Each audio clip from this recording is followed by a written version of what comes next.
The mud was cold against her cheek, seeping through the worn fabric of her dress. Margaret, Jr., as the townspeople had taken to calling her with cruel dismissal, tried to push herself up from the ground, but her swollen belly made the movement awkward, painful. 8 months along, and every motion reminded her of the life growing inside, the life that had made her a pariah in this dusty corner of Arizona territory. "Stay down where you belong," spat Mrs. Henderson, the preacher's wife, her black bombazine dress rustling with righteous indignation. Shameless creature. The market square of Willowbrook was crowded for a Tuesday morning in 1882. Farmers had brought their produce. Merchants displayed their wares. And it seemed half the town had gathered to witness her humiliation. Margaret had only come to deliver the shirts she'd mended, honest work that barely kept her fed, when someone's boot had caught her ankle, sending her sprawling into the mud left by last night's rain. "Should have thought about consequences before spreading your legs for a dead man," came another voice. Samuel Morrison, the banker, stood with his thumbs hooked in his vest, satisfaction plain on his fleshy face. Margaret's hands trembled as she tried again to rise.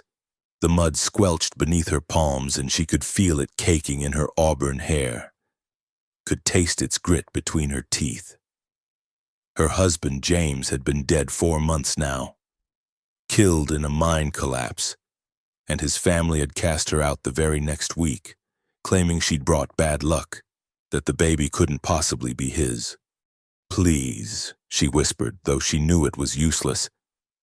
"I just need to deliver these shirts."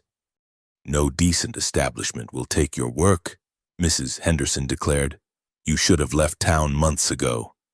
The crowd pressed closer, their faces a blur of contempt and morbid fascination. Margaret's vision swam with unshed tears, but she wouldn't give them the satisfaction of seeing her cry. She'd learned that much in the weeks of sleeping in abandoned sheds and washing clothes in the creek before dawn. Then the crowd's murmur changed, shifting from cruel satisfaction to uncertain silence. The press of bodies parted, and through her mud-blurred vision, Margaret saw him. He moved with the fluid grace of a man who belonged to the land rather than the town, his steps silent despite the silver spurs on his boots. Tall and lean, with sun-darkened skin and black hair that fell past his shoulders, held back by a leather cord. His clothes were a mixture: cavalry pants, Apache moccasins, a cotton shirt that had seen better days. But it was his eyes that made the crowd step back, dark as desert nights and holding something that made even Samuel Morrison's smugness falter. The Apache man, for that's what he was. Though Margaret had never seen one this close, walked through the crowd as if they were no more substantial than morning mist. He carried a water gourd at his hip, the kind made from a hollowed calabash and sealed with pine pitch. He knelt beside her in the mud. The crowd held its breath. Without a word, he unstopped the gourd and poured water into his cupped palm. The liquid was clear, and Margaret caught the faint scent of sage and something else, something that spoke of high mountain springs and ceremonies she didn't understand. His hand, when it touched her face, was gentler than any touch she'd known in months. He washed the mud from her cheek with careful strokes, his movements deliberate, almost ritual. The water was cool against her burning skin, and Margaret found herself frozen not by fear but by the sheer unexpectedness of kindness. "Don't you dare!" Mrs. Henderson started forward but stopped when the man's gaze found hers. He didn't speak, didn't need to. Something in his look made her step back, made her clutch her Bible to her chest as if it were a shield. He continued his work, washing the mud from Margaret's face with the patience of someone who had all the time in the world. Each handful of water was poured with care, each touch respectful of her dignity, even as she knelt in the mud in her shame. When her face was clean, he sat back on his heels and really looked at her for the first time. Margaret met his gaze, too exhausted and amazed to look away. His eyes held recognition, not of her personally, but of something deeper. The look of someone who had seen this kind of cruelty before. He stood in one smooth motion and extended his hand to her. Margaret stared at it, a work-hardened hand, scarred across the knuckles, offering help without condition or judgment. Behind him, the crowd muttered and shifted, but no one moved to stop him. She took his hand. He pulled her to her feet with surprising gentleness, steadying her when she swayed. The weight of her pregnancy, the weakness from too many missed meals, the shock of kindness after so much cruelty, it all threatened to overwhelm her. "This is holy water," he said, his voice low and accented but clear.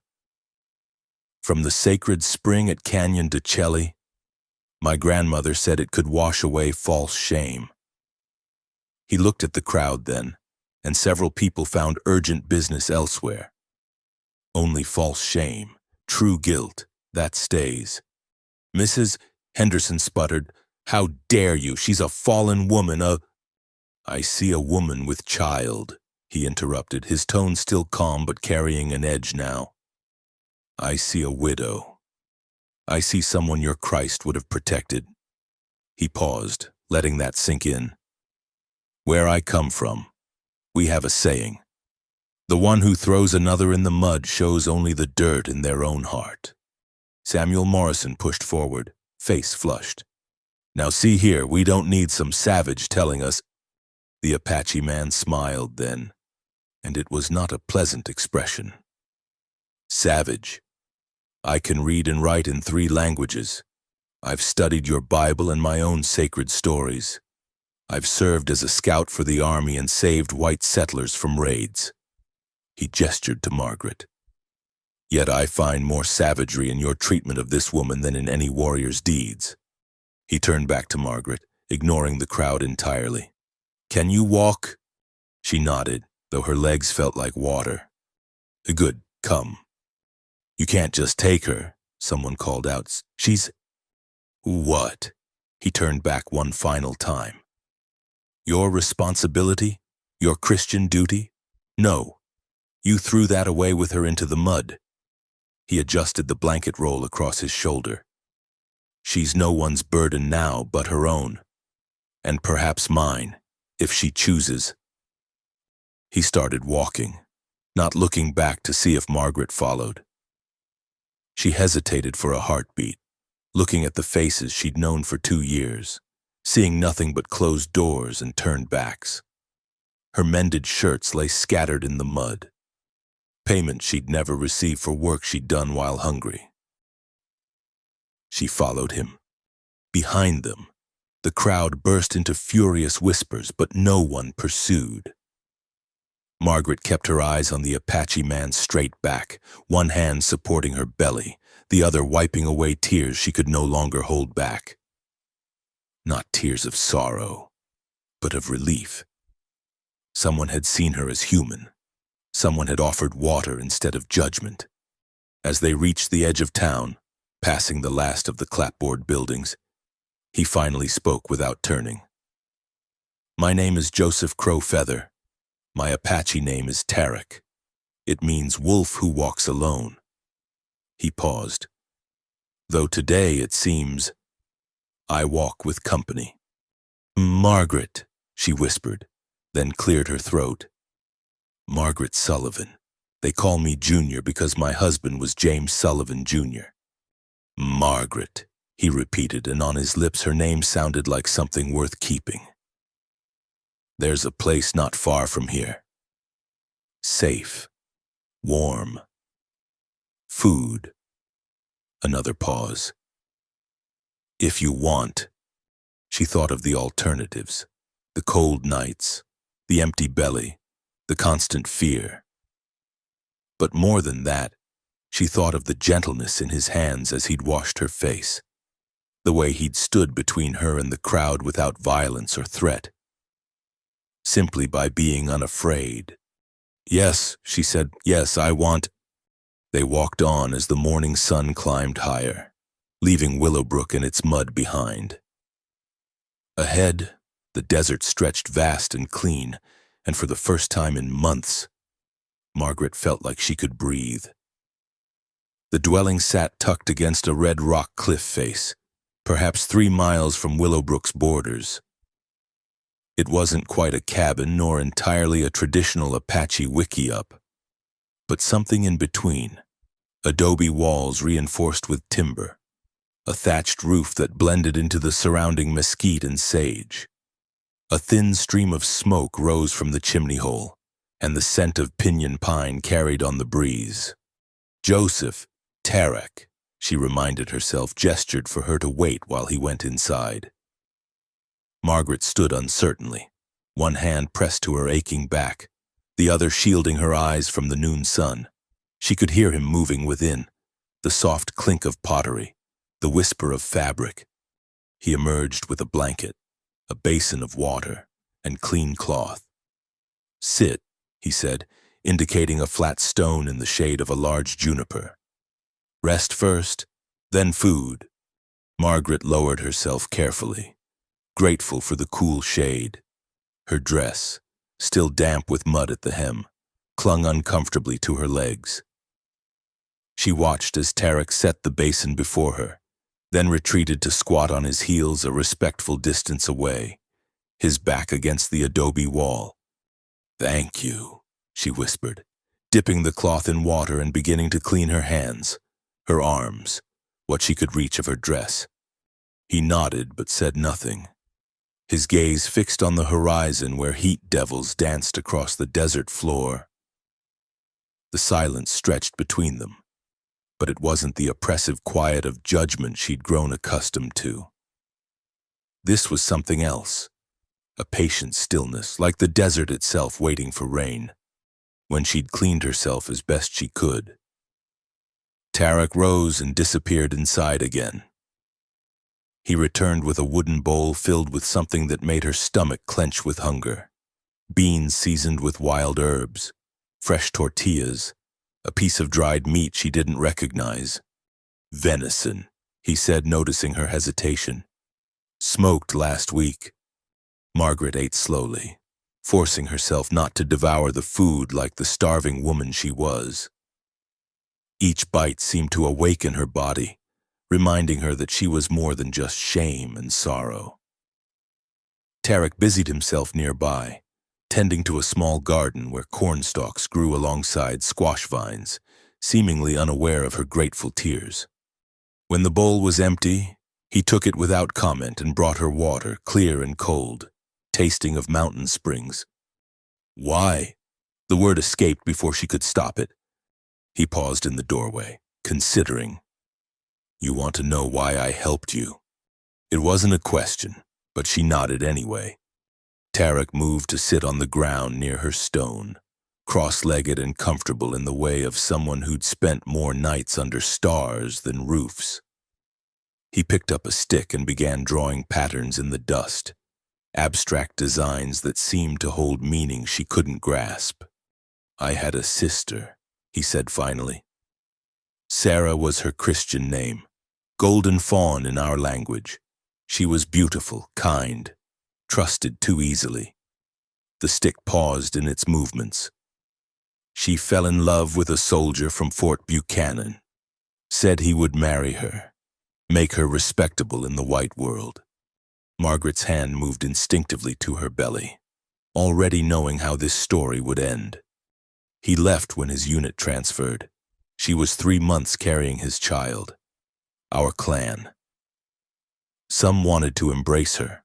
Others said she'd brought shame. The arguing tore us apart. His voice remained steady, but the stick dug deeper furrows in the earth. She went to his town, looking for him. Found he already had a wife back east. What happened to her? The town women. He shrugged, a gesture that held volumes. They were not kind.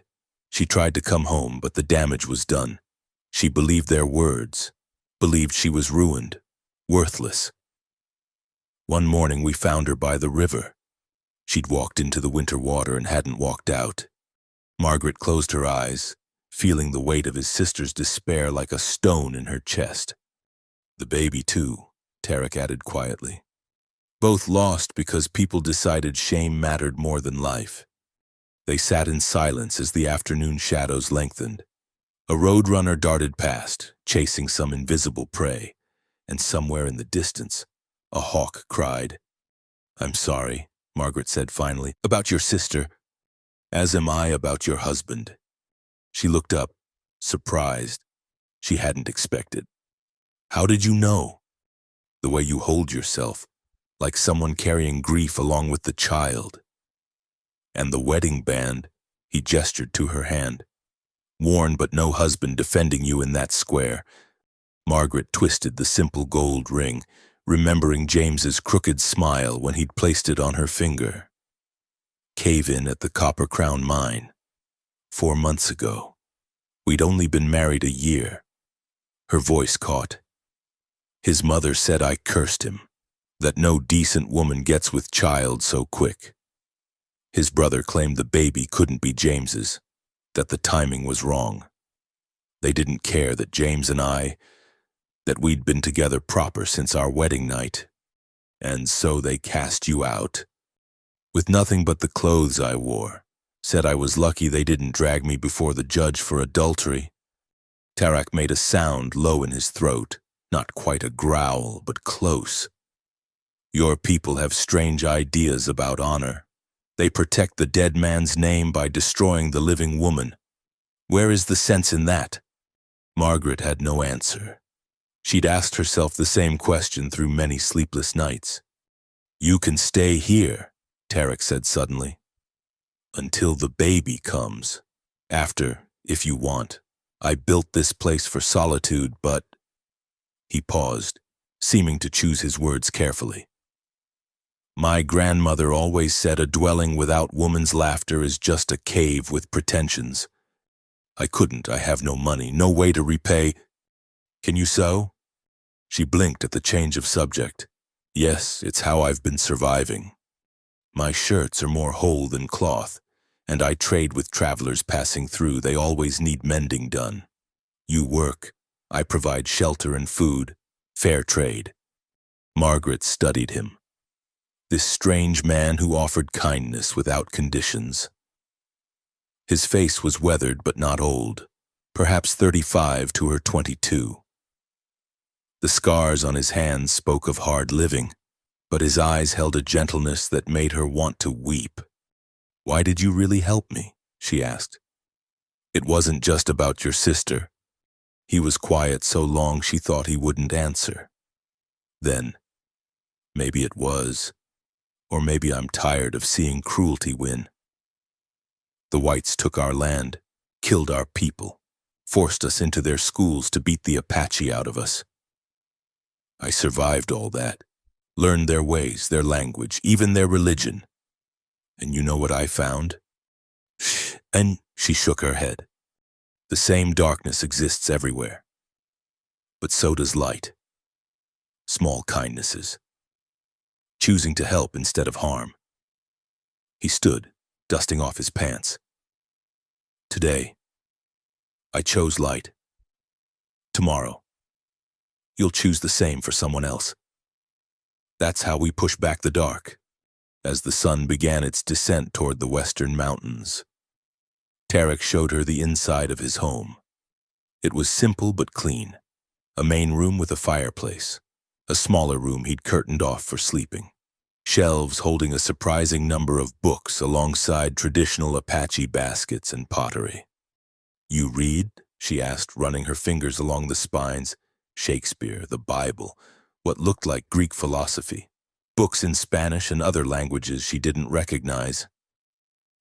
The boarding school meant it for punishment, forcing us to forget our own stories.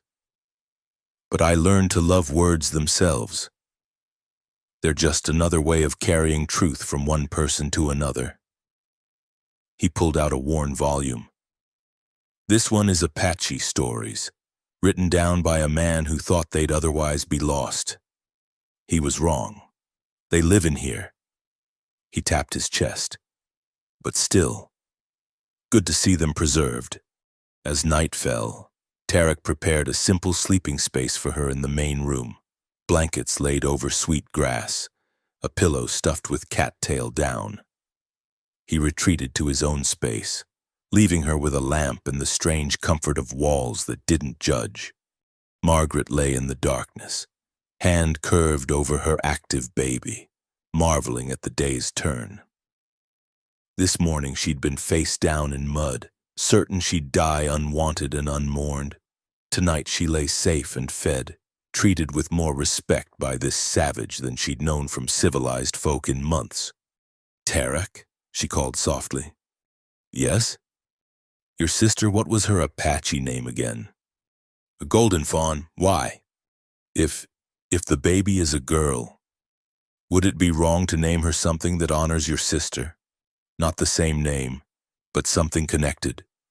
The silence stretched so long she feared she'd overstepped. Then quietly, "She would have liked that. Very much." Margaret smiled in the darkness, feeling something she'd thought lost forever. Hope. Outside, coyotes sang to the rising moon, and the desert wind whispered secrets through the sage. For the first time since James died, the night didn't feel like an enemy. She slept without dreams, her baby quiet within her, while somewhere in the adjoining room, a man who walked alone kept watch over them both. The fire crackled between them, casting dancing shadows on the red rock walls. 2 weeks had passed since Tarek brought Margaret to his dwelling, and they'd fallen into a quiet rhythm, she mending clothes and preparing meals, he hunting and tending the garden. But tonight felt different. Perhaps it was the full moon hanging heavy above the desert, or the way the baby had been restless all day, turning and pressing against Margaret's ribs. "You never asked," Margaret said, breaking the comfortable silence. She set aside the shirt she'd been patching, one of many Tarek had brought from traders passing through. "Asked what?" He was carving something from a piece of juniper wood, hands moving with practiced certainty. "About the father, about what really happened." His hands stilled. "Wasn't my place to ask. Truth comes when it's ready, not when it's demanded." Margaret stared into the fire, gathering courage. "James was a good man, gentle. He'd bring me wildflowers from the mountain, even after working 12 hours in the mine. Said I deserved beautiful things." Her voice caught. "His family never approved. I was too low-born. My father was a farrier. My mother took in washing. But James didn't care." Tarek resumed his carving, the soft scrape of knife on wood encouraging her to continue. "We were so happy when I knew I was carrying. James built a cradle, working by lamplight after his shifts. He talked to the baby through my belly, telling stories about the home we'd build, the life we'd have." Tears ran freely down her cheeks. "The cave-in took 17 men. They brought the bodies up 3 days later. I identified him by his wedding ring and the lock of my hair in his pocket. A good death," Tarek said quietly, "working to provide for his family." His mother didn't see it that way. She came the next morning, while I was still washing his body for burial. Counted on her fingers, calculating dates. Said no decent woman conceives so quickly after marriage. Called me names I won't repeat. Margaret's hands clenched in her lap. James's brother backed her up. Said James had confided doubts about my virtue. Lies, all lies. But who would believe me? The grieving widow against the respectable family. So they took everything. The house, the savings, even the cradle James built. Said they were protecting their son's memory from scandal. The preacher agreed it was best I leave town, for everyone's sake. She laughed bitterly. I tried other towns, but word travels. A young widow, pregnant, no family to vouch for her, every door closed. Tarek held up what he'd been carving, a small wooden bird, wings spread in flight. My mother's people. The Chiricahua have a story. A bird built her nest in a tall tree, safe from predators. But a storm came, destroyed the tree, scattered her eggs. The other birds mocked her, said she'd chosen poorly, brought disaster on herself. What did she do? Built again, this time in a humble bush, low to the ground. The high nesting birds laughed at her. But when the next storm came, their nests were destroyed while hers survived. He handed her the carved bird. Sometimes falling teaches us where true safety lies. Margaret turned the little figure over in her hands, marveling at the delicate details. Is that why you live here, away from both worlds? I tried living in the white world, Tarek said, adding another log to the fire. After the boarding school, I thought education would be my bridge between peoples. Worked as a translator, a scout, even taught at a missionary school. His jaw tightened. But I was always the tame Apache to them, useful but never trusted. And to many of my people, I was the one who'd forgotten his way. What happened? There was a woman, Elizabeth, banker's daughter in Tucson. He paused, choosing words carefully. We cared for each other. I thought love could overcome the divide. I was young, foolish. Her father found out, had me arrested on false charges. Only the army captain I'd served under got me released, on condition I leave Tucson forever. And Elizabeth? Married to a suitable man within the month. I heard she has 3 children now. His voice held no bitterness, only a weary acceptance. That's when I understood. Some bridges can't be built.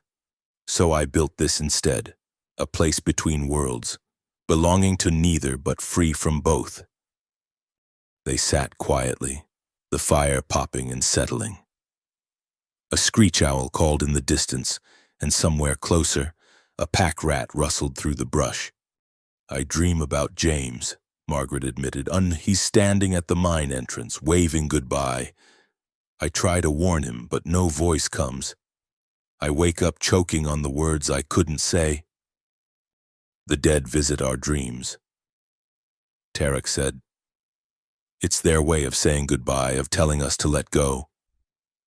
My sister comes sometimes, but now she's smiling, holding her baby.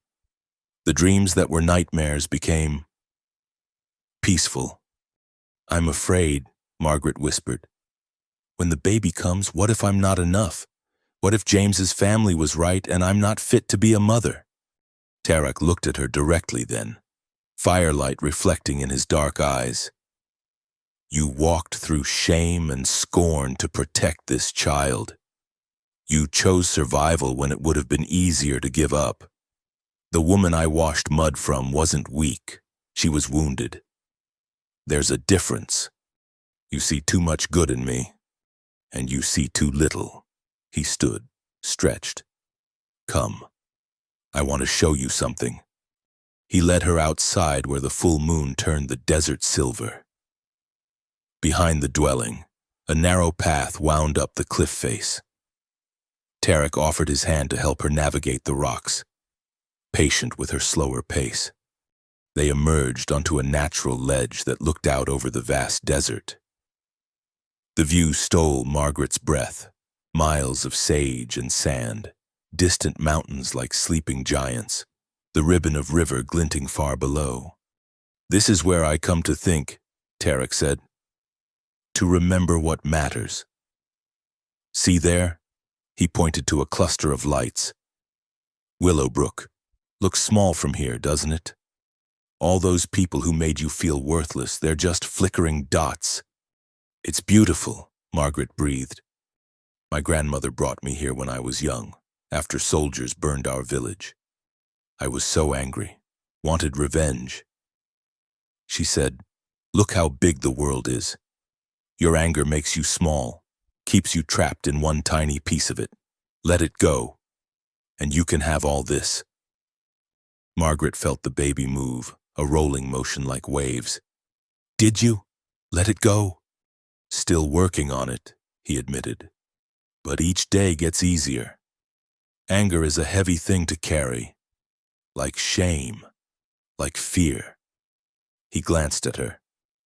You're stronger than you know. Margaret Sullivan.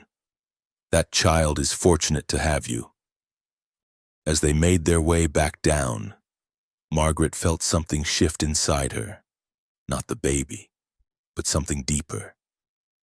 The crushing weight she'd carried for months seemed lighter, as if sharing her story had released some of its hold. Back at the dwelling, Tarek brought out a bundle wrapped in deerskin. I've been making this, for when your time comes. Inside was a cradle board, Apache style but modified. The frame was traditional willow, but he'd added a soft leather cushion and decorative beadwork that seemed to blend both cultures. The design, Margaret traced the patterns with wonder. It's beautiful. The thunderbird is for protection, the morning star for new beginnings. And here, he pointed to a section of blue and white beads forming a delicate pattern. Water ripples, for the washing away of false shame. Margaret couldn't speak past the lump in her throat. No one had given her anything for the baby since James died. She clutched the cradle board to her chest, tears flowing freely. Thank you, she managed to, for everything, for seeing me as more than my circumstances. We see in others what we need to see in ourselves. Tarek said simply, You've given me something too. Margaret. Reminder that choosing kindness still matters, even when the world seems cruel. That night, as Margaret lay on her pallet with the cradle board beside her, she felt the baby settle into quiet. Through the window, stars wheeled overhead in their ancient patterns. For the first time since James's death, she spoke to her child without fear. Your father was a good man, she whispered.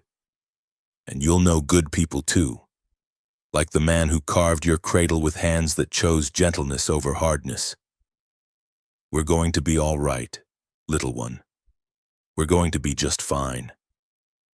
In the next room, she could hear Tarek's steady breathing, the sound of safety, of home. Tomorrow would bring its own challenges. Her time was drawing near, and the world beyond this sanctuary hadn't changed.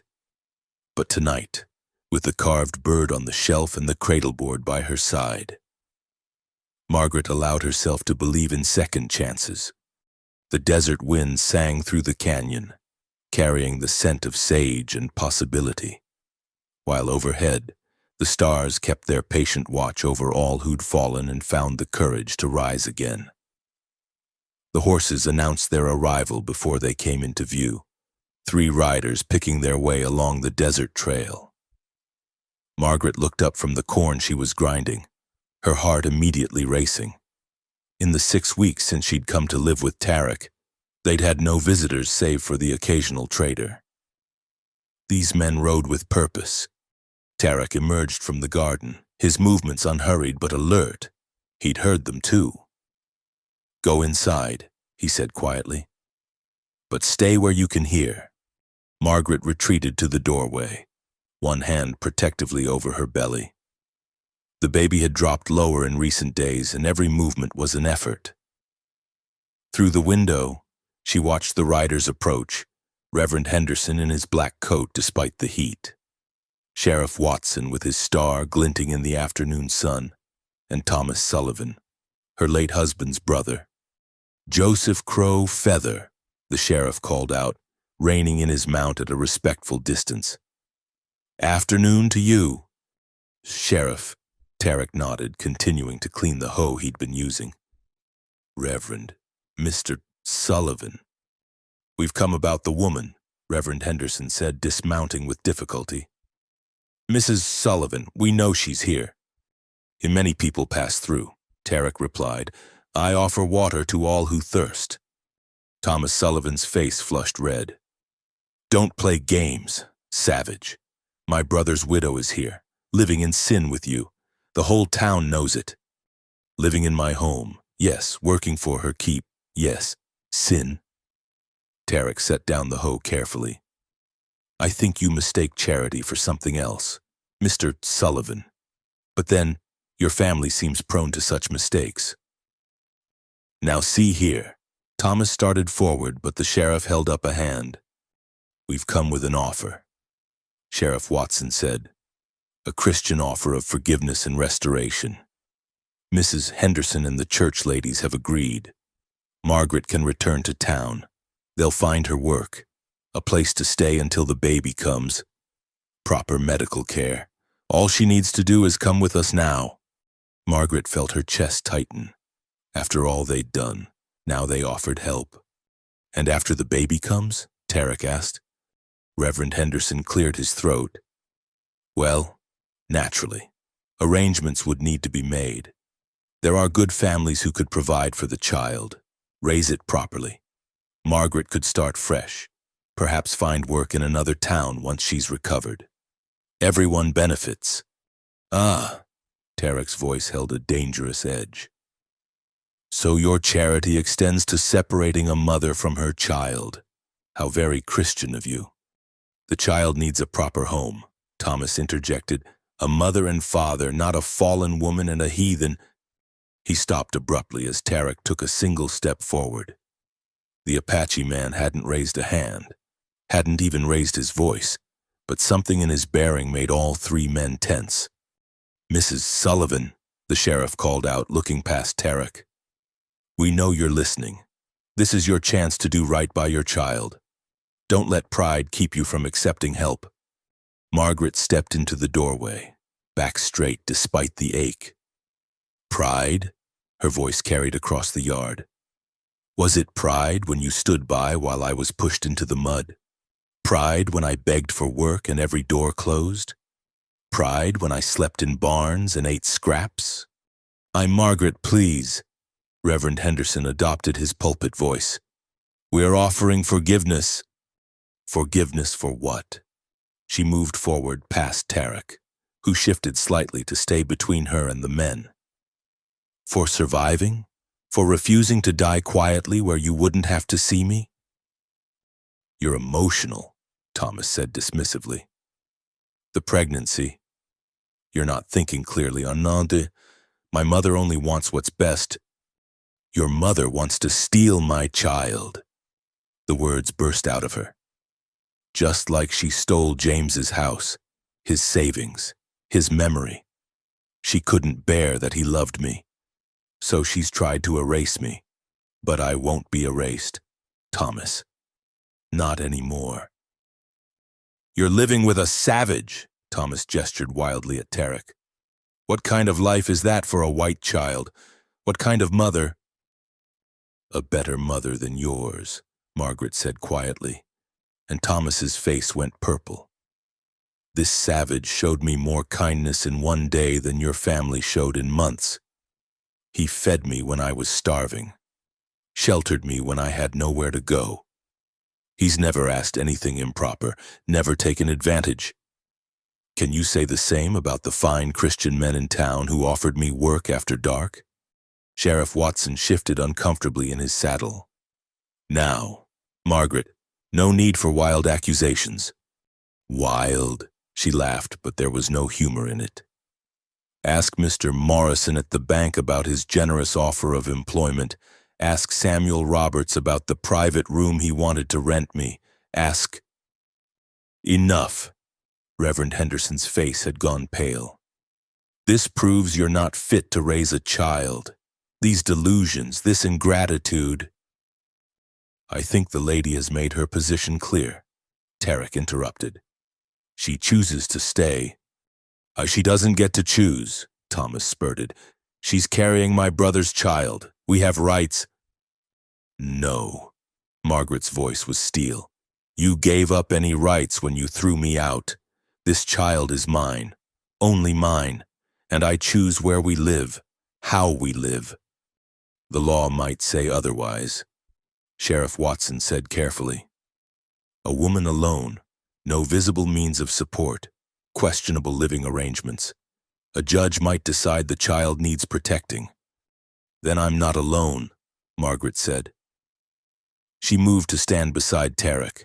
I have work, shelter, and a protector. More than you ever offered.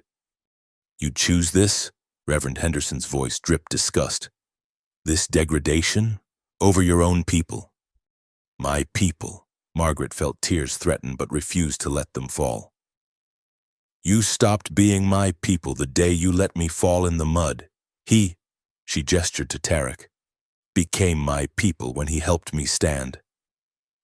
Tarek spoke then, his voice carrying quiet authority. In my culture, we have a saying, the eagle doesn't concern itself with the opinions of mice. Mrs. Sullivan has made her choice. You've traveled far in the heat. There's water in the well if you need it before you go. This isn't over, Thomas threatened. I'll go to the territorial judge. No court will let a white woman raise a white child among savages. Try it, Tarek said simply. I've served as scout for 3 army colonels. I've letters of commendation from the territorial governor. I can read law as well as you, Mr. Sullivan, and I know what judges care about, a child with food, shelter, and 2 people willing to protect it, against a family that threw out a pregnant widow. He smiled, and it wasn't pleasant. Make your case. The 3 men exchanged glances. This wasn't going as they'd planned. Margaret, Reverend Henderson tried once more. Think of your immortal soul, living in sin. I judge not, she quoted back at him. Let he who is without sin cast the first stone. Blessed are the merciful. Would you like me to continue, Reverend? This heathen taught me more about your Bible's true meaning than you ever did. Sheriff Watson turned his horse. We've done what we came to do. Made the offer. Can't force her. He looked at Margaret with something that might have been respect. You've changed. Margaret Sullivan. Yes, she agreed. I have. As the men prepared to leave, Thomas made one last attempt.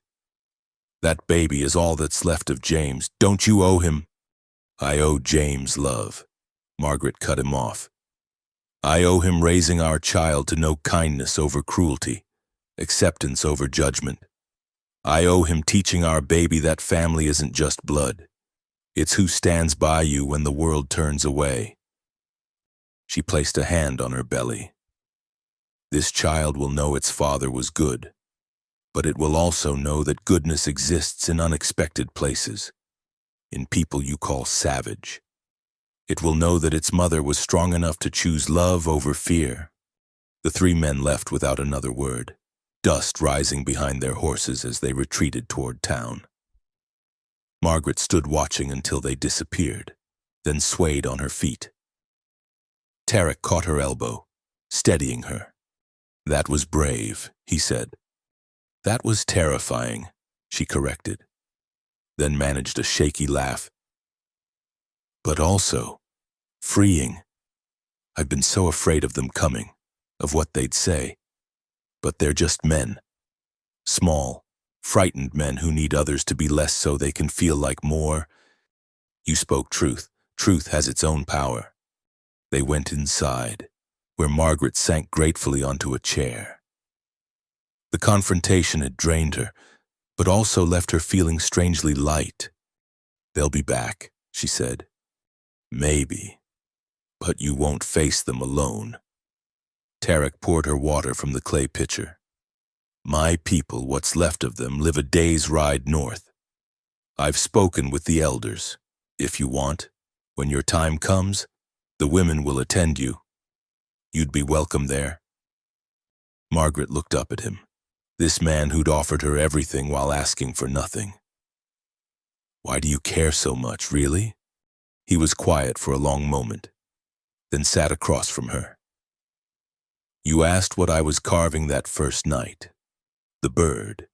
It wasn't just a story. It was my sister's name sign, Golden Fawn. She loved birds, always said she'd come back as one, free to fly wherever she chose. His eyes found hers. The day I found you in the mud, A golden eagle circled overhead. First one I'd seen in months. Maybe it was coincidence. Maybe not. But I knew I couldn't walk away. Margaret reached across the table, covered his scarred hand with hers. She would be proud of the man you've become, of the kindness you've shown, for the first time since she'd known him. Tarek's eyes grew bright with unshed tears. As James would be proud of your courage. They sat like that as the afternoon shadows lengthened. Two wounded souls who'd found in each other not romance, but something deeper. The family that forms when the world breaks you and you choose to heal together.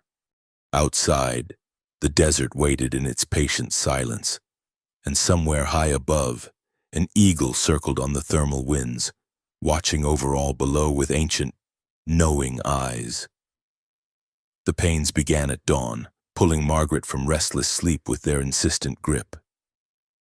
She lay still, counting the seconds between each tightening, trying to determine if this was truly her time or another false alarm. The baby had been restless for days, and she'd felt ready to burst like ripe fruit. Another pain rolled through her, stronger than before, and she knew. This was different from the practice pains of recent weeks. This had purpose, intention. "Hey, Tarek," she called softly. He appeared in her doorway immediately, as if he'd been waiting. One look at her face and he nodded. "I'll go for the women." Within the hour, he returned with 3 Apache women from the northern settlement. The eldest, Maria Two Streams, had silver-streaked hair and hands that spoke of decades attending births. The younger two, Rosa and Catherine, carried bundles of supplies in quiet confidence. "Your first baby?" Maria asked in accented English, already assessing Margaret's condition with experienced eyes. "Yes." "A good hips, strong spirit, and baby positioned well." She nodded approvingly. "We prepare now." The women transformed the dwelling with practiced efficiency. They hung blankets for privacy, built up the fire, set water to boil with herbs that filled the air with sage and something sweet. Margaret watched, grateful for their competent presence, for the way they included her in their quiet conversation without making her feel like an outsider. As the morning progressed, the pains grew stronger, closer together. Margaret paced when she could, rested when she needed, always aware of Tarek's presence just outside, close enough to help, far enough to respect the women's domain. "Your man," Rosa said during a brief respite. "He cares much." We're not," Margaret struggled to explain. "Not all caring is between man and woman," Maria said wisely. "Some souls recognize each other, past the body, past the heart. Soul sees soul." She pressed a cool cloth to Margaret's forehead. "This is rare gift." The sun climbed higher, and with it came the real work. Margaret had helped neighbor women through their labors back in Pennsylvania before she'd married James. But experiencing it herself was entirely different. The power of it, the way her body knew things her mind didn't. The ancient rhythm that connected her to every woman who'd ever brought forth life. "Walk," Maria commanded when Margaret wanted to lie down. "Stand. Let the earth help." They supported her in a squatting position, Rosa singing something low and rhythmic in Apache while Catherine rubbed her back in firm circles. The pain was enormous now, rolling through her like thunder across the desert. But between the waves came moments of perfect clarity. "I can see James," she gasped during one such moment. "He's smiling." "The veil grows thin," Maria said matter-of-factly. "Fathers often come to welcome their children." Margaret wanted to ask more, but another pain stole her words. Time became fluid, minutes or hours. She couldn't tell. The women's voices rose and fell like tide, sometimes in English, sometimes Apache, always encouraging. "Transition," Maria announced. "Most difficult part. also means soon, very soon. Margaret felt wild, uncontained. She gripped Rosa's hands, heard herself making sounds she didn't recognize. Everything in her wanted to fight, to refuse this overwhelming force. "Don't fight the river," Catherine whispered. "Become the river." And suddenly Margaret understood. She stopped resisting. Let the power flow through rather than against her. She was the desert after rain, opening to receive what must come. "Yes," Maria's voice held triumph. "Now we see dark hair. One more, Mother. One more big push." Margaret bore down with everything she had and felt the incredible sensation of her child sliding into the world. A moment of silence, then a cry, strong, indignant, absolutely perfect. "A girl," Maria announced, placing the baby on Margaret's chest. "A fighter. This one." Margaret looked down at her daughter through tears of joy and exhaustion. The baby was perfect, dark hair like James, but the shape of her face was all Margaret's family. Her eyes, when they briefly opened, were the deep blue of all newborns but already seemed to hold wisdom. "Isiwa," Margaret whispered. "Rain's song, that's your name, little one." The women cleaned and wrapped the baby with gentle efficiency, while Margaret delivered the afterbirth. Then they helped her into fresh clothes and settled her back with Isiwa at her breast. The baby latched naturally, and Margaret felt a love so fierce it took her breath. "We'll tell him now," Maria said and called out in Apache. Tarek entered quietly, carrying the cradle board he'd made. His eyes went first to Margaret, checking she was well, then to the bundle in her arms. Something profound shifted in his face. "Would you like to meet her?" Margaret asked. He approached slowly, reverently, and Margaret shifted so he could see Asiwa's face. The baby had finished nursing and lay content, eyes wandering in that unfocused newborn way. "She's perfect," he breathed. "Hello, little rain song." "In our tradition," Maria said, "the first man outside the father to see the baby speaks a blessing.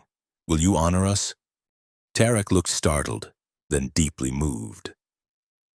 He knelt beside Margaret's pallet, was quiet for a long moment, then spoke in Apache, a flowing musical prayer that needed no translation. Margaret felt the power in the words, the intention. When he finished, he translated softly. "I ask the spirits to give her strength of mountain, flexibility of water. To know her worth doesn't come from others' eyes but from her own heart. To walk in two worlds but be imprisoned by neither." He paused. "And to always know she was born of love, welcomed with joy." Margaret felt tears sliding down her cheeks. "Thank you." The women stayed through the night, teaching Margaret the small tricks of new motherhood, making sure both she and Isiwa were stable. They prepared food that would help her milk come in, showed her how to wrap the baby in the cradle board for comfort and carrying. "You have the old knowledge in you?" Maria observed as Margaret instinctively soothed Isiwa's fussing. "Trust what your body knows." As dawn broke on Isiwa's first full day of life, the women prepared to leave. Each one blessed the baby in their own way, Maria with smoke from sacred herbs, Rosa with a small beaded charm for protection, Catherine with a song that seemed to wrap around them like an embrace. "You come to us if you need," Maria said firmly. "This child has two peoples now. We will watch her grow." After they left, Margaret sat nursing Isiwa while Tarek prepared breakfast. The domesticity of it struck her, how natural this felt, the three of them in this space that had become home. "I need to tell you something," Tarek said, bringing her tea and settling cross-legged nearby. "Yesterday, while you were laboring, I went to the mountain to pray, not to my gods only, but to yours too. To James." Margaret looked up, startled. "I wanted to promise him, man to man, that his daughter would be protected, that his woman would be honored, that his memory would live. He met her eyes. I want you to know, Margaret, that you're free. Always free. To stay, to go, to choose your path. But as long as you want shelter here, you have it. Both of you. And if I want more than shelter. The words came before she could stop them. Tarek went very still. What are you saying? Margaret shifted Isiwa to her shoulder, patting the tiny back. I'm saying that somewhere between the mud and this moment, I stopped seeing you as just my rescuer. I'm saying that when those men came yesterday, I stood beside you not from gratitude but from choice. She took a breath. I'm saying that I want Isiwa to grow up with a father who teaches her to see beyond the surface of things. Margaret, his voice was rough. I'm not James. I can't replace... I'm not asking you to be James. He'll always be Isiwa's father, always be my first love. But the heart isn't a cup that empties. It's a spring that flows. She reached out, touched his hand. I've seen your heart, Tarek. It's good ground for growing love. He turned his hand to hold hers, and they sat in silence while Isiwa made small baby sounds against Margaret's shoulder. Outside, the desert was coming alive with bird song and morning light. The people in town will never accept it, he said finally. But then we make our own town, our own world, here, with whoever chooses to share it. It won't be easy. Nothing worth having ever is. He squeezed her hand gently. I would be honored to help raise Isiwa, to stand with you beside you for whatever comes. Margaret felt something settle deep in her bones, a rightness, a completion. Not an ending, but a beginning. She'd been pushed down into mud and darkness, but she'd risen not just cleaned but transformed. The woman who'd fallen in Willowbrook Square could never have imagined this moment. Holding her daughter, choosing her future, building family from the ashes of loss. Look, Tarek said softly, nodding toward the window. A golden eagle perched on the garden fence, majestic in the morning light. It sat for a long moment, as if bearing witness, then spread its wings and soared upward, disappearing into the vast Arizona sky. Golden fawn, Margaret whispered. Saying welcome, Tarek agreed, and goodbye. She can rest now, knowing the story continues. As the sun climbed higher, blessing the desert with warmth and light, Margaret Sullivan, widow, mother, survivor, began the first full day of her new life. In her arms, Isiwa slept peacefully, surrounded by love that transcended blood, culture, and the small minds of those who would judge. The rain song had begun. The elder stood at the edge of the sacred spring, her white hair gleaming in the afternoon sun like spun silver. Maria Two Streams had sent word that Morning Star, what the Apache women had taken to calling Margaret, should come when Isiwa reached her 3rd month. Now, with the baby sleeping contentedly in her cradleboard on Tarek's back, Margaret faced the woman who held the spiritual authority of the scattered clan. You carry shadow, the elder said without preamble. Her English was precise, learned from decades of negotiating between worlds. Not your shadow, others' shadow, placed on you like heavy blanket. This troubles the spirit. Margaret nodded, unsurprised. She'd felt it these past months, a lingering weight despite her happiness with Isiwa, despite the peace she'd found with Tarek. The shame others had forced upon her hadn't simply vanished when she left Willowbrook. It clung like smoke to cloth.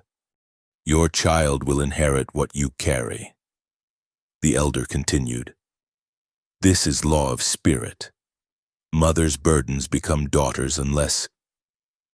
She gestured to the spring, its waters impossibly clear, bubbling up from deep earth. Unless mother chooses to let them go. How? Margaret's voice came out smaller than intended. The elder smiled. and years fell from her weathered face. Same way you picked them up. Choice, but first, understanding. She motioned for Margaret to sit on a flat stone near the water's edge. Tell me of shame. Not the story, I know story. Tell me what shame feels like in your body. Margaret closed her eyes, reluctant to revisit that darkness but understanding its necessity. Like drowning.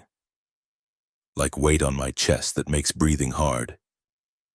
Like dirt that won't wash clean no matter how I scrub. Good, you feel where it lives. Now, whose shame is it? Mine. Margaret began automatically, then stopped. The elder waited patiently. No, not mine. Theirs. Mrs. Henderson's, for failing to live her Christian values. Thomas Sullivan's, for dishonoring his brother's memory. The town's, for choosing cruelty over compassion. They gave you their shadow to carry so they could walk in false light. The elder nodded approvingly. This is old magic, old as human hearts. But you have carried it long enough. Yes? Yes, the word came out fierce. Yes, I have. The elder rose, beckoning Margaret to follow her to the spring's edge. The water was so clear Margaret could see every pebble at the bottom, could watch the gentle pulse where it emerged from the earth. This spring has been here since before memory, the elder said. My grandmother's grandmother knew it. It has seen all, joy, sorrow, birth, death. It judges nothing, accepts all. Today, it will accept what you choose to release. She handed Margaret a small clay cup. Fill this. Speak to the water what you release, then pour it back. Earth will take what is Earth's to take. Margaret knelt at the spring's edge, her hands trembling slightly as she dipped the cup. The water was cool, almost alive against her fingers. She thought of all the moments, the mud, the turned backs, the cruel words, the nights she'd gone hungry rather than accept the wrong kind of help. I release the shame of loving truly, she began, her voice growing stronger with each word. I release the sin others imagined for me.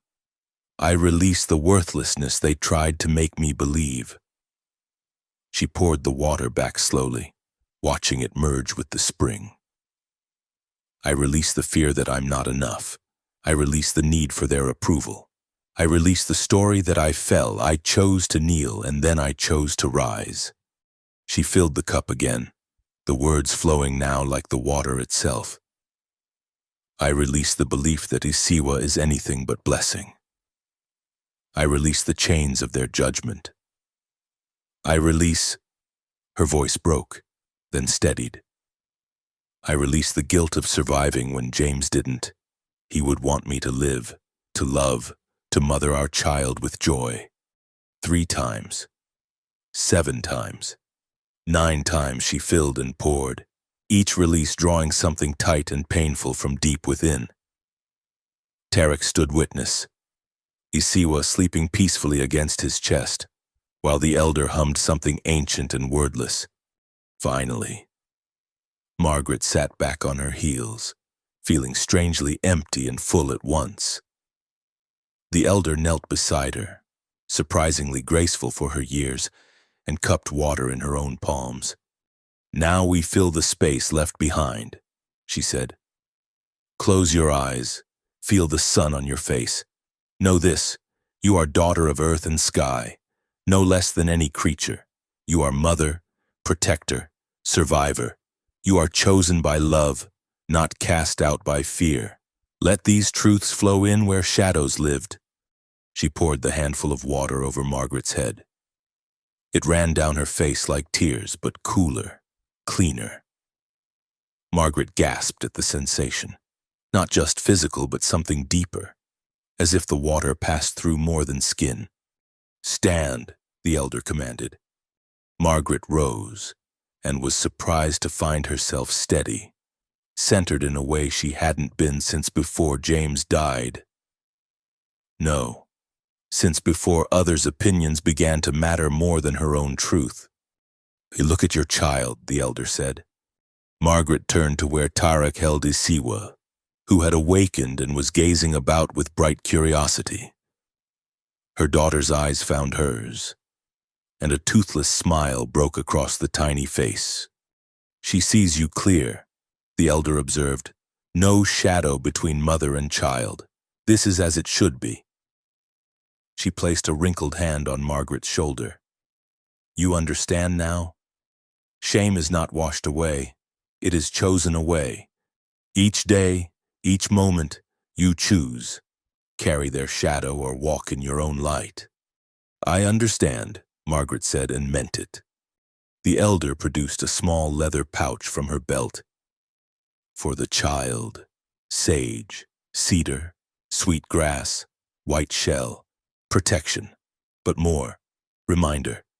She comes from strength, goes towards strength." As they prepared to leave, the elder pulled Margaret aside. "That one," she nodded toward Tarek. "He carries shadow too. Different kind, guilt of surviving when others didn't, of walking between worlds and belonging fully to neither.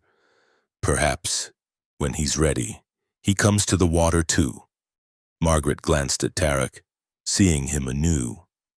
She'd been so wrapped in her own healing she hadn't recognized the weight he still carried. "I'll tell him." "No," the elder smiled. "Show him. Live free. Let him see what's possible. The best teaching is being—" The journey back to their dwelling passed in contemplative silence. Isiwa fussed once, and they stopped to let Margaret nurse her in the shade of a cottonwood. Tarek watched with the soft expression he wore only for these moments, and Margaret felt the truth of the elder's words.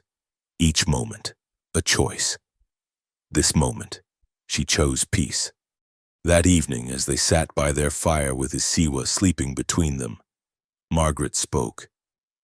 "I feel different, lighter. Like I've been carrying stones in my pockets and finally remembered I could put them down." "You look different," Tarek agreed. "More yourself. Does that make sense?" "Perfect sense." She hesitated, then forged ahead.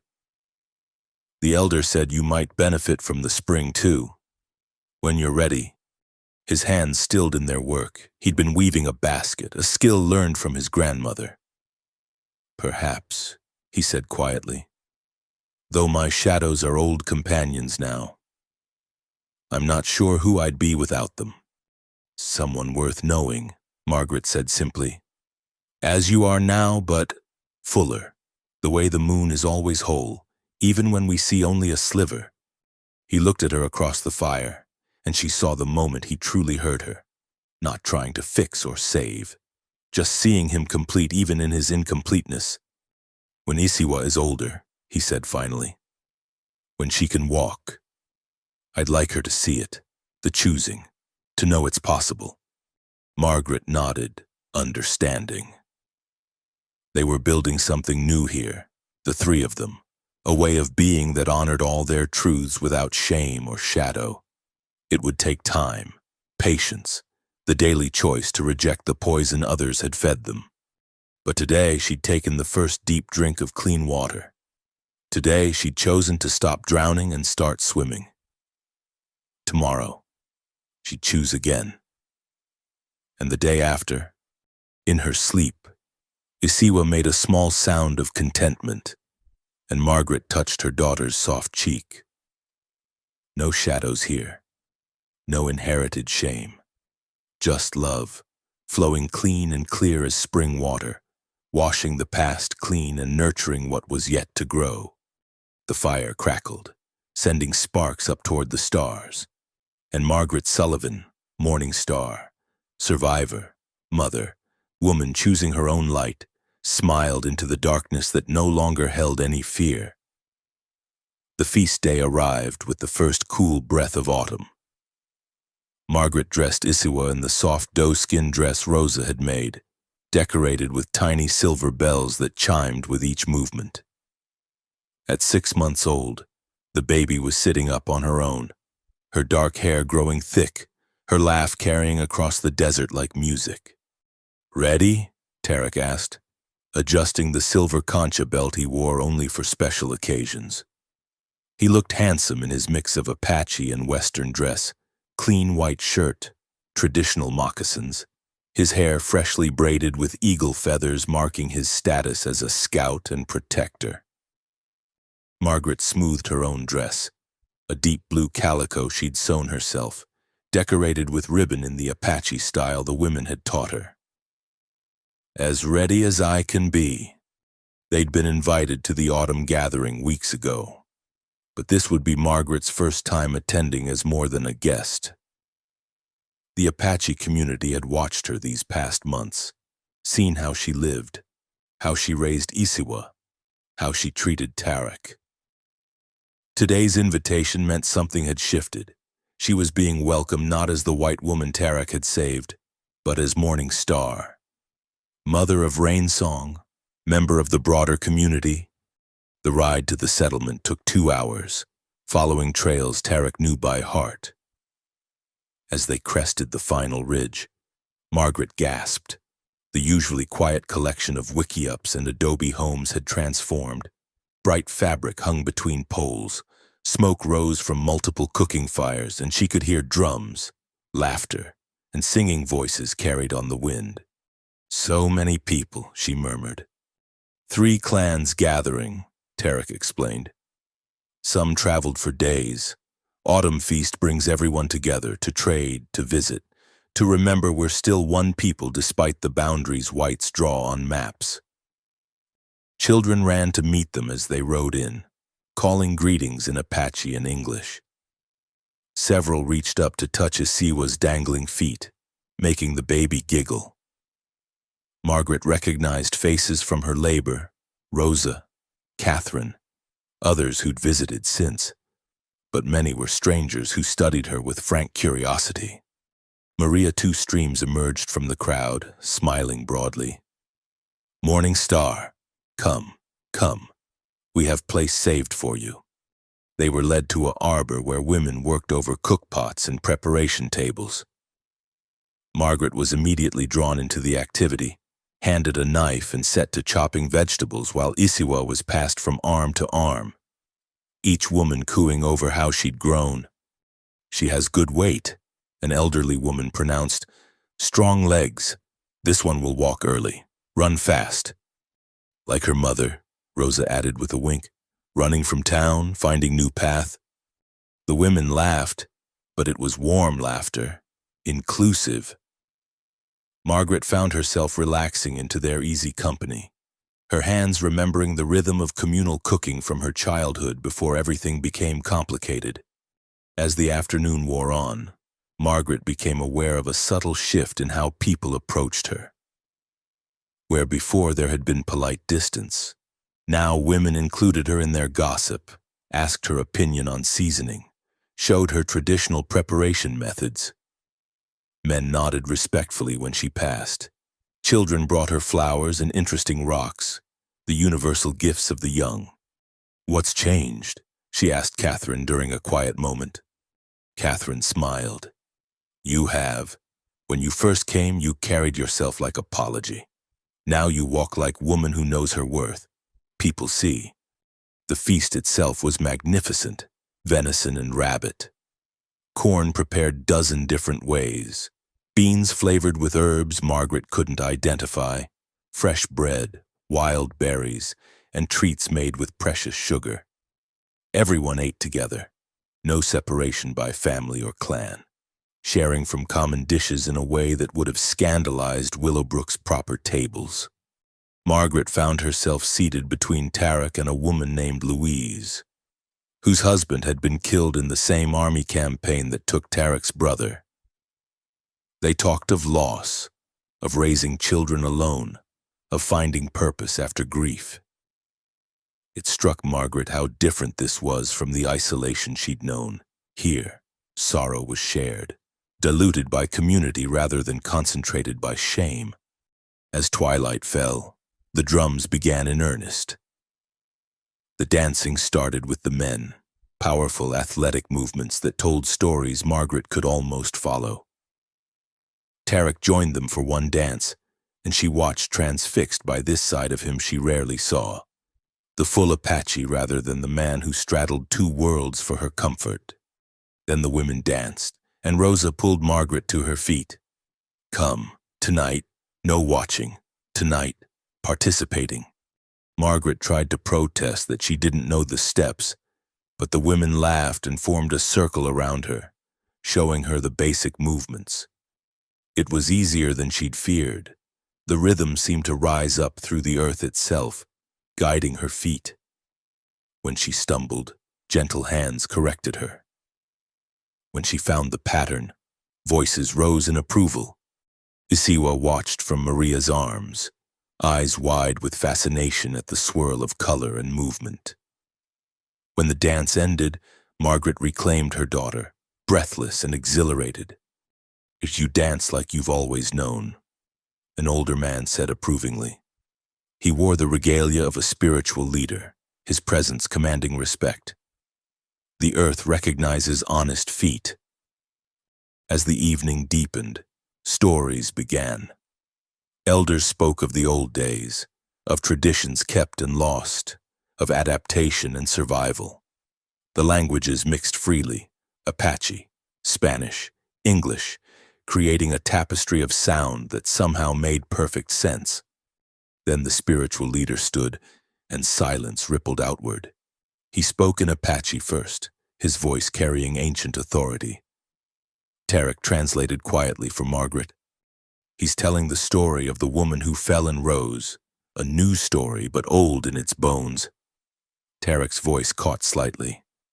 He's talking about you, the elder continued, and Margaret understood enough words to follow the shape of it. A woman cast out by her people, pushed into mud, raised up by unexpected hands. A child born between worlds, blessed by both, a choice to build family from kindness rather than blood. He says, Tarek whispered, that some are born to their place, but others must choose it. The choosing makes it stronger, like steel forged in fire rather than iron dug from ground. The elder switched to English for the last part, his eyes finding Margaret's across the fire. This woman, Morning Star, she shows us something we sometimes forget, that Apache isn't only blood. Apache is choosing to live with honor, to protect family, to share what we have, to rise when we fall. She does this. Her daughter will do this. They belong because they choose to belong. He lifted a ceremonial staff. I name Morning Star and Rain Song as family to all clans here. Let no one say they don't belong. They are written in our story now. The crowd erupted in approval, drumming, singing, voices raised in celebration. Margaret felt tears streaming down her face as woman after woman embraced her, as men nodded formal welcome, as children touched Isiwa with careful, blessing hands.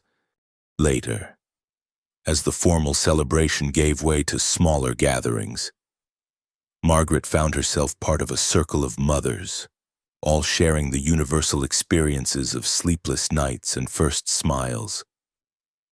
The conversation flowed between languages, but the laughter needed no translation.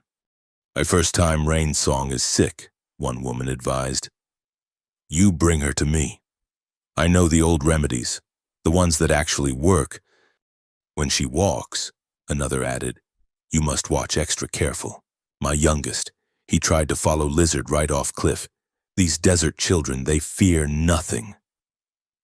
Margaret soaked it all in, the practical wisdom, the casual acceptance, the way they said when, not if, about future involvement in Isiwa's life.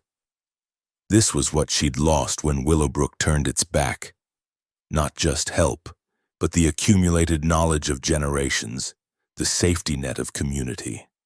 As the moon rose full and bright, families began to drift toward their sleeping places. Tarek appeared at Margaret's elbow, Isiwa sleeping contentedly against his shoulder. Ready to go home? He asked. Home. The word settled warm in her chest. Not just the dwelling they shared, but these people who'd chosen to make space for her and Isiwa, who saw her not as fallen woman but as morning star, mother and survivor. One more thing, Maria said, approaching with a bundle. For Rain Song, from all the women.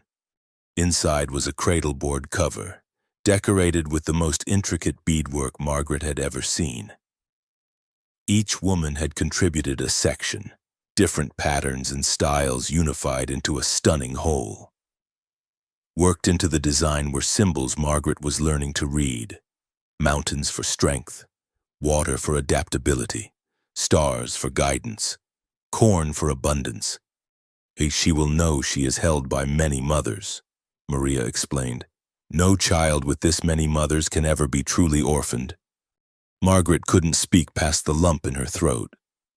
Tarek's hand found her shoulder, warm and steady.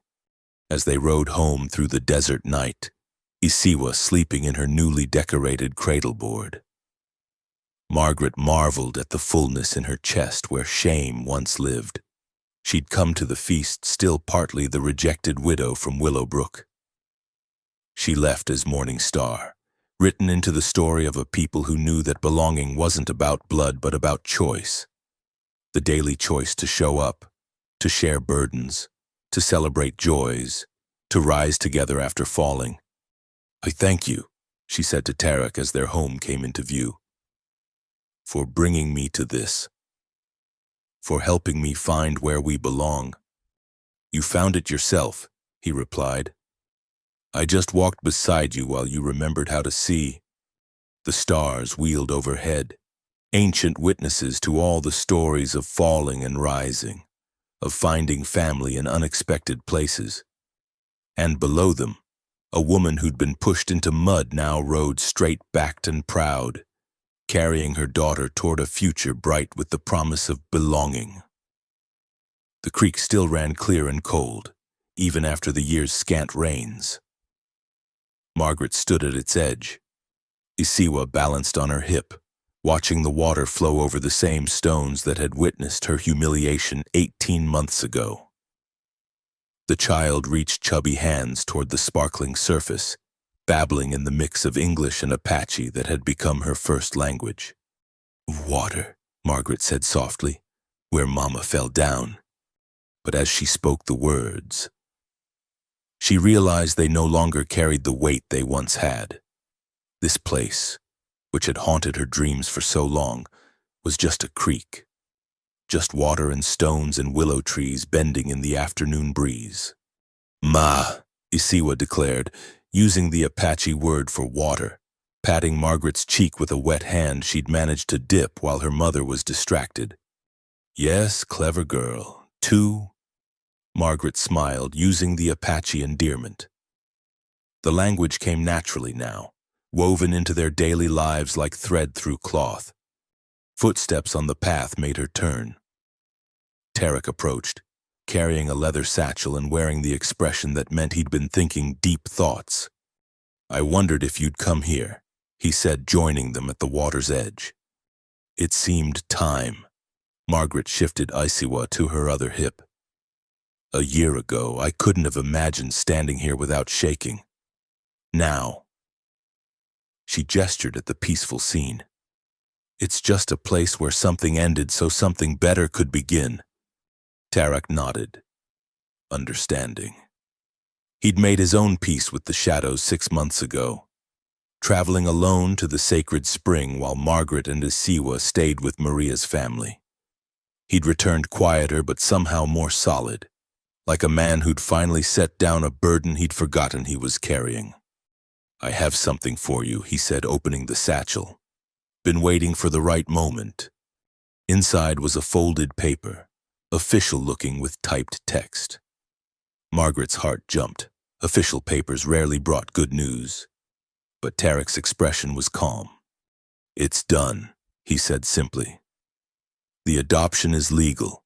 Isiwa is my daughter in the eyes of the law, not just the heart, and you. He pulled out a second paper. If you're willing, this makes it official. Marriage certificate. properly filed with the territory. They'd had a traditional Apache ceremony 3 months ago. When Isiwa took her first steps, the community had celebrated their union, but Tarek had insisted on making it legal in the white world too. For protection, he'd said. So no one can question our family. Margaret read through tears. Margaret Crow Feather. Isiwa Crow Feather. The names looked strange and perfect on the official documents. Yes, she whispered. Yes to all of it. He kissed her then, careful of Isiwa between them, who laughed and patted both their faces with delighted hands. There's more, Tarek said when they parted. Letter came to the trading post, from Willowbrook.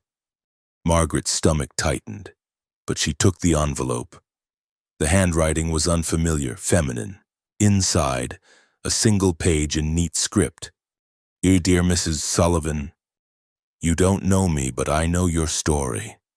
My name is Elizabeth Garrett.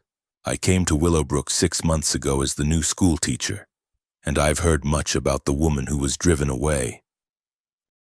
I write to tell you that things have changed. Reverend Henderson was removed from his position after certain financial irregularities came to light. His wife left town in disgrace. The Sullivan family moved to California after Thomas was caught cheating at cards and lost most of their holdings. More importantly, I write to say that there are those of us who remember you with regret and respect. My landlady, Mrs. Chen, speaks often of the beautiful stitching you did. The Mexican families remember how you were kind to their children when others weren't. Even some who stood silent that awful day have expressed shame at their cowardice. If you ever pass through Willowbrook, please know you would find welcome at my table and at others. Not everyone, perhaps, but enough. Sometimes a town must lose something precious to understand its value. I hope this letter finds you well and happy. With sincere regards, Elizabeth Garrett. Margaret read it twice, then handed it to Tarek. Strange, she said. I spent so long wanting them to see they were wrong. Now that some do, she shrugged. It doesn't matter anymore. You don't want to go back, show them how well you've done? She looked at him, her husband in all ways now, then at Isiwa, who was singing to a butterfly that had landed on Tarek's shoulder. What would be the point? To prove something to people whose opinion stopped mattering the day you washed my face with holy water? Margaret knelt by the creek, Isiwa still in her arms. Look, baby girl, this is where your mama's old life ended. She cupped water in her free hand, let it run through her fingers. But water doesn't hold grudges, it just flows on, finding new paths. She stood, decision made, from the satchel. She pulled the pencil and paper she'd brought, having suspected she might need them. Sitting on a flat stone, she began to write, speaking the words aloud as she formed them. To whoever finds this letter, once I was pushed into the mud here by people who thought shame could stick to a person like dirt. I was Margaret Sullivan then, widow, outcast, woman with nothing but the child I carried and the stubborn refusal to die quietly. Today I am Margaret Crow Feather, wife, mother, woman of 2 peoples and proud of both. I return here not for revenge or vindication, but to mark the truth. Sometimes we must fall to learn we can rise. Sometimes we must lose everything to discover what really matters. My daughter plays in this same water that once tasted of humiliation. She knows no shame, carries no false burden. She is loved by many mothers, protected by a father who chose her, welcomed by communities that see worth beyond blood. If you read this and carry your own mud, your own false shame, know this: it can be washed away, not by others' forgiveness, but by your own choice to set it down. Find your holy water, wherever it flows. Find your people, whoever they are. Find your true name, whatever it might be. And the woman who fell here is gone. The woman who rose is grateful for the falling, for it taught her the solid ground of her own worth. I walk in beauty. Margaret Crow Feather called Morning Star, mother of Isiwa, called Rain Song, year of our Lord, 1884. She folded the letter carefully, tucked it beneath a stone where the creek bank met the willow roots. Someone would find it, tomorrow, next year, 10 years hence. It would speak its truth to whoever needed to hear it. Ready to go home? Tarek asked. Margaret looked once more at the place that had defined her for so long. The sun was lowering, painting the water gold and copper. Beautiful, really, when you saw it clear. Yes, she said, taking his offered hand. Let's go home. They walked back along the familiar path. Isiwa chattering about everything she saw, birds, flowers, clouds that looked like rabbits. The child's joy was infectious, pulling both adults into her wonder, as they created the rise that would bring their dwelling into view. Margaret saw smoke rising from their chimney. Maria's family had promised to stop by with fresh bread, and she could see Rosa's horse tied by the garden. Look, Isiwa, she said, pointing. Aunt Rosa's here, and Grandmother Maria. The baby squealed with delight, reaching toward home with both arms. Tarek began to sing then, low and melodious, an Apache traveling song about coming home after a long journey. Margaret joined in on the parts she knew, her voice harmonizing with his. Isiwa added her own babbling contribution, and their mixed song carried across the desert. As they approached their home, their true home, built of love and choice rather than mere circumstance, Margaret felt the last ghost of the past dissolve like morning mist. That woman in the mud had been necessary, had carried her to this moment, but she was gone now. In her place stood Morning Star, walking between two worlds with sure feet, carrying the future in her arms. The door opened, and Maria emerged, smiling. Ah, perfect timing. Bread is warm. Stew is ready. Come, come, before the men eat everything.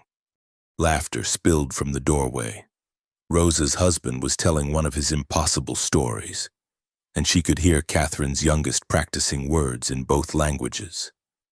Their strange, beautiful chosen family, gathered again for no reason but the joy of being together. A coming, grandmother, Margaret called back, using the Apache term of respect. As they reached the door, Tarek caught her hand, squeezed gently. No regrets? He asked, knowing she'd understand about the letter, the past, the choice to stay here rather than seek vindication in town. None, she said firmly. How can I regret the path that led me here? Isiwa reached for Maria, who swept her up with practiced ease. Come, little rain song, let's see if you remember the counting song I taught you. Margaret and Tarek followed them inside, into warmth and light and the cheerful chaos of family. Behind them, the desert settled into evening, and somewhere by a creek, a letter waited beneath a stone for whoever might need to read about falling and rising, about choosing love over fear, about the holy water that flows everywhere for those with eyes to see it. The stars began their nightly appearance, ancient witnesses to every story of transformation. And in a dwelling that had become a home, a woman who'd found her true name ladled stew into bowls, listened to her daughter's laughter, felt her husband's hand warm on her shoulder, and knew with bone-deep certainty that she was exactly where she belonged. The rain song continued, flowing like water over stones, washing the past clean and nurturing what was yet to come. And Margaret Crow Feather, once pushed down but risen higher than she'd ever dreamed, smiled into the gathering dark that held no shadows she hadn't already faced and conquered. Her story, their story, was complete, And yet, like all the best stories, it was also just beginning.